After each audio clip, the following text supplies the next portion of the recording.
back, everybody. It's always an inspiration to meet people who turn their lives around against all odds, and even more inspirational when they work to help other people.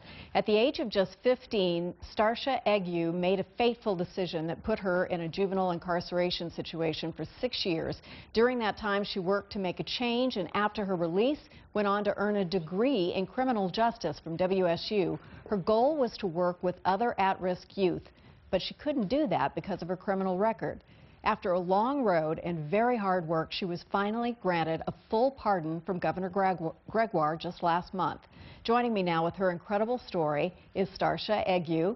Also here, retired Supreme Court Justice Bobbe Bridge, who founded the Center for Children and Youth Justice, working on improving foster care and juvenile justice in the state. Welcome to both of you. Thank you. Starsha, first of all, congratulations. We all worry about our kids, and many of them we worry about even though they have the best of circumstances. Your childhood was far from ideal. What can you tell us about the circumstances in which you grew up? Sadly, a lot of things that I remember are rape, abuse, neglect, abandonment, a lot of drugs and alcohol, violence, and those type of things. Nobody there to protect you or guide you? Not really. So what happened that ended up in your incarceration?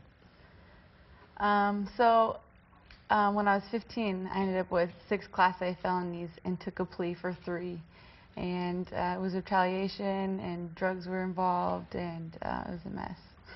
So you get into a juvenile facility, and you have a choice to make there. There's a huge crossroads. Do I try to recoup my life, or do I just carry on in the way that I've been? How did you make the wonderful decision that you made, that you were worth starting over? Well, I can't say that I did it at first. It actually took me like a year and a half before I was able to quit pointing my fingers at other people and be able to take responsibility for myself. But there was this amazing woman who came, and she gave her testimony at church, our church at Nacelle Youth Camp, and she was a product of being raped, and her mom was in like a crazy ward, and she just had a horrible life. And I thought mine was bad. She had it worse. And look, she's beautiful, she's successful, she's telling her story to others so that they can change their life around and they can know that there's hope and faith. And that was when I really started to turn the leaf.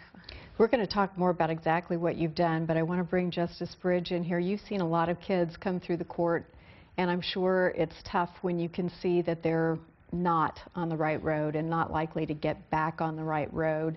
Is there something we should know about Starsha and other kids who are able to have this kind of resiliency, some way we can encourage this? Well, absolutely. You know, Starsha is an exceptional young woman, but one of the things that I've been striving to do since I left the bench is to make sure that the exceptional can become the average. And we can make the exceptional become the average if our systems that we employ in order to help these young people who have fallen onto very difficult times, mostly because of difficult circumstances that have been created by adults, whether that's in the foster care system because they've been abused and neglected, or in the criminal justice system, many of whom have suffered similar kinds of fates as younger children. That is to say, they've suffered abuse and neglect, as did Starsha. And they do rely on having people that are good mentors for them, professionals who know the very best kinds of interventions that really work and become effective in order to put these young people on the right track to where they can all develop to their best potential. Some kind of caring adult. Absolutely. Some place in their life. Now, you worked for how long? You wanted to work with young people, but you couldn't do it because of your record. How long did you have to work to eventually get to the place where the governor pardoned you? Oh, well, I got the pardon, but I'm still working on lots of things for reform to be changed. But from when I very started in 2003, they told me that you'll be a Class A felony for life, and they tell you that Class A felons that are juveniles end up being recidivating and being adult felons. And so all the way from the beginning, for the past 8 years, everyone has said it's not possible, it's not going to happen. Attorneys, lawyers, judges, all different kinds of people. And so it's been a really long road. But you're here, and the pardon came through last month. What do you plan to do with your life now? Celebrate? No. Well, I really want to be a youth advocate. I want to help show those kids that they don't have to just become another number in the system, and that and like Bobby said, it's just that one person. So even if I could be that one person for somebody, then it would make it all worth it. I think you can. Bobby, tell us about your project that is helping kids and helping us focus on the fact that these kids are not irretrievable and they're not to be disposed of. We have to try. Absolutely. We have very good evidence research that tells us what kind of interventions work given these circumstances that we've talked about and that Starsha's described. And the Center for Children and Youth Justice is working towards system change in both child welfare and juvenile justice, trying to ensure that those folks who work in the systems, who volunteer in the systems, know those very best interventions and work together.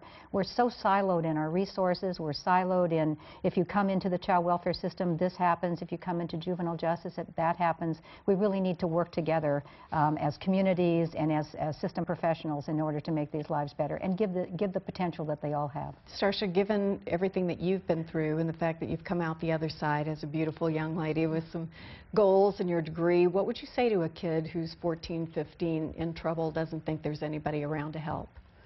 I would tell them that not to listen to what everybody says and that change is possible, and I would tell them about my life growing up and all the things, all the reform that has happened because of me and because of other people like Bobby and Senator Hargrove, and encourage them just to keep going and get their education and go from there.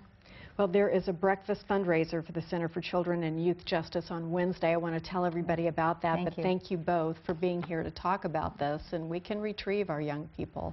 We can do something, not in every case, but we should try, because here you are as living proof that it can work. The fundraiser is on Wednesday. It's going to be at the Seattle Sheraton, and Starsha will be the keynote speaker there to tell you more about her work.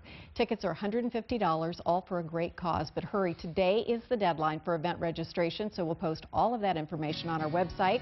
Please finish watching the show and then go over to the website and buy your tickets. Thank you both. Bobby, Starsha, thank you so much. Coming up, a new class teaches dog owners how to prepare your pet to welcome a new baby to the family. We'll show you how they do it right after this. Stay tuned. Thank you.